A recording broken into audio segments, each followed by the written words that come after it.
بسم اللہ الرحمن الرحیم۔ السلام علیکم ناظرین، حکومت کی کئی حرکات سے اب محسوس ہونا شروع ہو گیا کہ حکومت کی جو انٹرنل پالیسی ہے اس میں یہ آ گیا ہے کہ ہمیں الیکشن میں جائے بغیر ہماری کوئی جیسے کہ بچت نہیں ہے۔ ہم آگے جاتے ہیں تب مرتے ہیں، پیچھے جاتے ہیں تب مرتے ہیں۔ آگے جانے کے لیے ہمارے پاس ہے کچھ نہیں، پیچھے جانے کا اب سوال ہی پیدا نہیں ہوتا۔ تو انہوں نے ایک فیصلہ یہ کیا ہے کہ اب نہ اپنے جو کھلاڑی ہیں جو جو عوام کو پل کر سکتے ہیں، جلوس لا سکتے ہیں، بڑے بڑے جلسے کر سکتے ہیں، تو مریم کو پہلے انہوں نے بھیجا تھا۔ مریم کی جو حرکات ہیں، جیسے کل کے جو جلسہ ہوا تھا اس میں فتح جنگ میں، اٹک ضلع فتح جنگ میں، اس میں جلسے کے اندر اس نے اپنے چچا کو ہی انہوں نے کہا کہ ان کی قابلیت ہی جوتے پالش کرنے کی ہے، اور یہ ایسی بات اس کے منہ سے پہلے بھی نکل گئی، جیسے اس سے پہلے ایک دفعہ اس نے کہا تھا کہ جی گدھے کی گیدڑ کی کھال پہن کے کوئی نواز شریف نہیں بن سکتا، یعنی کہ اس کا مطلب ہے کہ نواز شریف نے گیدڑ کی کھال پہنی ہوئی ہے۔ تو اس قسم کی باتیں جو ان کی ہیں ان کے منہ سے اکثر نکل جاتی ہیں، اور ان کو اپنی زبان پہ کنٹرول ہی نہیں ہوتا، کیونکہ ان کی سوچ کا جو معیار ہے الحمدللہ وہ کافی ہے، جیسے کہ ان کے ہسبینڈ ہیں، جیسا ان کا معیار ہے ویسے ہی اس کا بھی معیار ہے، کیونکہ ساتھ رہنے سے بہت سارا فرق پڑ جاتا ہے۔ پھر اس بیچاری کی کیا تعلیم ہے، کیا اس کا تجربہ ہے سیاست کا، اس کو انہوں نے بھیجا ہوا کہ شور شرابہ مچانے کے لیے، اس کا نقصان ہی الٹا ہوتا ہے۔ آپ کو یاد ہوگا کہ پی ڈی ایم کی جو تحریک چل رہی تھی عدم اعتماد کی عمران خان کے خلاف، تو انہوں نے 2 مہینے سے اس کا منہ بند کیا ہوا تھا کہ اگر یہ منہ کھول دے گی تو ہمارا جو منصوبہ ہے وہ ناکام ہو جائے گا، اور اس میں وہ کامیاب رہے۔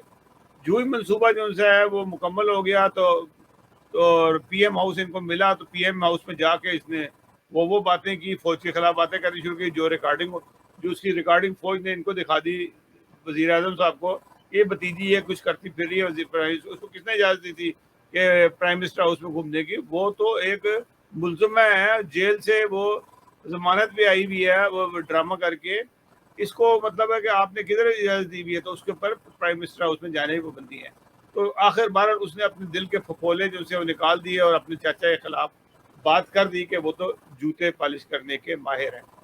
تو یہ بات میں کر رہا تھا کہ حکومت کیوں کرنا چاہ رہی ہے مزید، تو انہوں نے اس کے لیے اب ایک اور جو 3 اسٹوجز میں سے جو مین اسٹوجز ہیں نا اس وقت، اس کو استعمال کرنے کی کر رہے ہیں کہ مولانا فضل الرحمان کو انہوں نے کہا جی کراچی میں جلسے کرو، کیونکہ عمران خان کا جو زور ہے نا اس کو روکا جائے، اور کیونکہ مولانا کے بہت سارے پیروکار جو ان سے ہیں کراچی میں رہتے ہیں، مدرسوں میں ہیں، تو وہاں پہ پہلے بھی جلسہ یہ اچھا کر چکے ہیں پہلے۔ تو 19 مئی کو مولانا نے پروگرام بنایا ہے کہ وہ کراچی میں جلسہ کریں گے تاکہ عمران خان کا کچھ نہ کچھ تو توڑ نکلے۔ خیر وہ میں آپ کو پہلے بھی کہہ دیتا ہوں کہ مولانا کے پاس وہ ان کا جو وہاں سے سیٹ کوئی نہیں ملے گی کبھی ان کو، مولانا الیکشن لڑے نا کراچی سے تو کچھ بھی نہیں ملے گا، لیکن وہ آس پاس مختلف علاقے میں، کراچی بہت بڑا ہے، 2 کروڑ سے زیادہ کی آبادی کا شہر ہے، بلکہ 3 کروڑ کہہ سکتے ہیں، تو اتنے زیادہ کیونکہ رائے شماری کبھی نہیں ہوئی، تو ان کو کیا پتہ، جب ہوئی تھی اس وقت اندازہ تھا کہ 2 کروڑ ہے، اب پتہ نہیں کتنے ہو گئے ہوں گے۔ روزانہ ہی وہاں بچے بے تحاشا پیدا ہوتے ہیں، مرتے بھی ہیں لوگ۔ بہرحال مولانا اچھے بھلے لوگ اکٹھے کر لیں گے، اور مولانا کو ان کا جی کراچی سے سٹارٹ کرو، اور کراچی میں ایک دفعہ عمران خان کو یہ سمجھا دیں گے کہ ہماری ہم کتنے پاور میں ہیں۔ باقی جگہ نہ، اس سے پہلے وہ جلوس لے کے چلے تھے، ناکام ہو گئے ان کا جو مارچ تھا، لیکن کراچی سے اب وہ جلوس کی آغاز کریں گے، اور اس کے بعد جو ان سے ہیں یہ، لیکن بہت لیٹ ہو گئے، اس سے پہلے عمران خان جو سے 19 تاریخ تک تو جلسے مکمل کر کے 20 تاریخ کو اعلان کر دیں گے۔ امید یہ لگتی ہے کہ حکومت پریشر میں آئے گی، اور شاید جلسے کے لیے وہ بات چیت کا آغاز کرے اور کہے، آپ دعوت دے کے ہم بات کرنے کو تیار ہیں کہ کن تاریخوں میں جلسے کیے جائے۔ یہ تاریخ یہ جو ہے 19-20 تاریخ کو یا 21 تاریخ کو یہ ہوگا کہ حکومت ان کو ایک دعوت دے گی، عمران خان کو، اس کی پارٹی کو، کہ ہم سے آگے بیٹھو کہ ہم نے کس طریقے سے الیکشن کرانے ہیں، اور الیکشن کمشنر کون ہوگا، کیسے کیا شیڈول ہوگا، اس کے لیے دعوت دیں گے، اور اس کے اندر اس میں تاریخ طے ہوگی۔ شاید ایک آدھ میٹنگ ہو، 1-2 میٹنگیں ہوں، اس میں فیصلہ ہو جائے، اور یہ بھی ان کو پتہ لگ جائے گا کہ یہ صرف جھوٹی تسلیاں دے رہے ہیں، کیا ہو رہے ہیں، کیونکہ اگر عمران خان نے دھرنے کی کال دے دی پھر پورا پاکستان بلاک ہو جائے گا. پورے پاکستان سے جس طریقے سے جو کل جو عمران خان نے قوم سے خطاب کیا, نہیں اوورسیز پاکستانی نے خطاب کیا, قوم سے ہی خطاب تھا, قوم کے لوگ تھے وہ بھی. جس طرح سے 20 سے زیادہ ممالک میں لوگوں نے ہال بک کرا کے وہاں پہ عمران خان کے خطاب کو سنا, یہ اس کی مثال اس سے پہلے نہیں ملتی کہ ایسا کبھی کسی پاکستان کے سابقہ حکمران وزیر اعظم نے دنیا بھر کے لوگوں کو اکٹھا کر لیا ہو. اچھا, میں نے مزے کی بات ہے کیونکہ میں بھی باہر رہتا ہوں تو میں نے یہ دیکھا ہے کہ مجھ سے لوگ آ کے پوچھتے ہیں عمران خان کو, بڑا افسوس کرتے ہیں کہ یار یہ بڑے زیادتی کی آپ کے ملک کے لوگوں کو, خیال نہیں ہے یہ کون لوگ ہیں جنہوں نے اٹھایا. وہ کہتے ہیں فوج نے اٹھایا. کہ میں تو ہم تو فوج کی مخالفت نہیں کرتے. میں کہتی فوج نے نہیں اٹھایا, یہ انہوں نے پیسے کھلا کے لوگوں کو خرید لیا اور یہ کر دیا. سب کو پتہ ہے, اور ہر بندہ وہ کہتا ہے کہ وہ بڑے چور ہیں. وہ چور سے کم کا الفاظ استعمال نہیں کرتے. غیر ملکی جو دوسرے کنٹریز کے لوگ ہیں وہ یہ کہتے ہیں. ہم نہیں ان کو کہتے کہ ان کو چور کہو. تو ان کو پتہ ہے کہ یہ چور ہیں, یہ کرپٹ ہیں, یہ سارے ہیں, اور یہ اتنے واویلا دنیا میں بچ چکا ہے کہ اس کو واپس لانا بہت مشکل کام ہوگا. یہ اس سے پہلے تھوڑا سا پاکستان کا مورال بہتر ہوا تھا. لوگ کیونکہ عمران خان کا کی کامیاب تھا کہ نہیں تھا, لیکن ایک بات یہ تھی کہ لوگ اس کو کہتے تھے کہ یار وہ ایک اچھا کھلاڑی تھا, اس نے اچھا ڈسپلن کیا, اس نے شوکت خانہ بنایا, اس نے نمل یونیورسٹی بنائی. تو یہ باتیں جب وہ یاد کرتے ہیں لوگ ان چیزوں کو دیکھتے ہیں. یہ نہیں کہتے کہ اس نے سڑک بنا دی, اس نے کوئی موٹر کار چلا دی یا ریلوے چلا دی. یہ نہیں ہوں گے.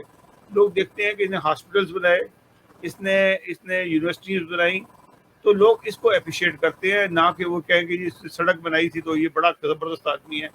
تو اس کو لوگ بھی مانتے ہیں کیونکہ جو ہاسپٹل کا امپیکٹ پڑتا ہے دنیا میں کہ آدمی نے ہاسپٹل بنایا اور غریب لوگوں کا 70% غریبوں کا علاج فری ہوتا ہے, تو یہ بہت بڑی بات ہوتی ہے. تو اس کا ایک اثر ہوتا ہے دنیا میں.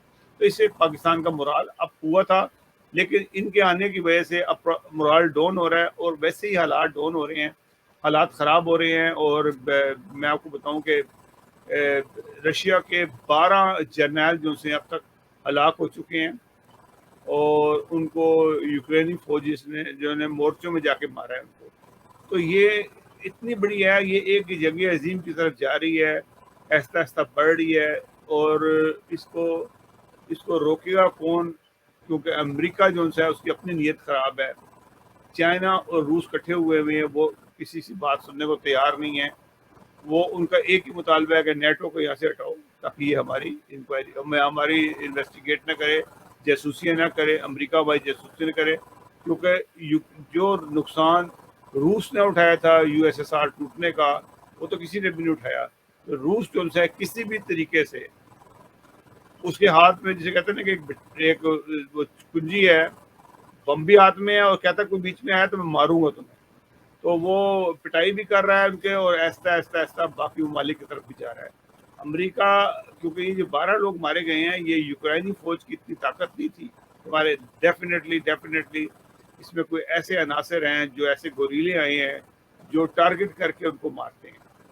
اور ٹارگٹ کر کے مارنے کی وجہ یہی تھی کہ روسی جرنیلوں کو, کہ ان کو پتہ لگ جاتا تھا, کیونکہ یوکرین کے پاس شاید وہ فیسلٹیز نہیں تھی جو امریکہ کے پاس ہے.